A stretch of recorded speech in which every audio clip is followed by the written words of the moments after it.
جتنی کمی ہے اسی قدر وہ اللہ تعالیٰ کی متی ہے، اور جس میں یہ زیادہ ہے وہ اپنے فرائض سے سرکش ہے۔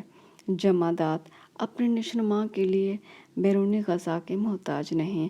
نباتات، ان کی غذا ان کے پاؤں کے نیچے ہوتی ہے اور وہ خود اڑ کر اور چل کر ان تک پہنچ جاتی ہے۔ حیوانات، ان کو اپنے کھانے پکانے نہیں پڑتے اور نہ ہی کھیت بونے پڑتے ہیں، بلکہ ہر وقت ہر قدم پر ان کو خوراک تیار ملتی ہے۔ لیکن انسان اس کے منہ تک غذا کا ایک بھی دانہ اس وقت تک نہیں پہنچ سکتا جب تک کہ وہ محنت و جاں فشانی کے پسینہ کا گرم قطرہ پیشانی سے چل کر اس کے پاؤں تک نہیں پہنچتا۔ اس لیے بے حد تکلیف والی زندگی بسر کرنے والی مخلوق انسان کے منہ سے بے اختیار نکلتا ہے، وَإِيَّاكَ نَسْتَعِينُ، اور تجھ سے ہی مدد مانگتے ہیں۔ اب سوال پیدا ہوتا ہے کہ بندہ اتنی بڑی تمہید بنا کر آخر اپنے رب سے کیا مانگنا چاہتا ہے؟ تو اس کا جواب بھی اللہ تعالیٰ نے سورۃ فاتحہ میں آیت نمبر 6 میں دے دیا، اہدنا الصراط المستقیم، ہم کو سیدھے رستے پر چلا۔ ایسا اللہ نے کیوں کہا؟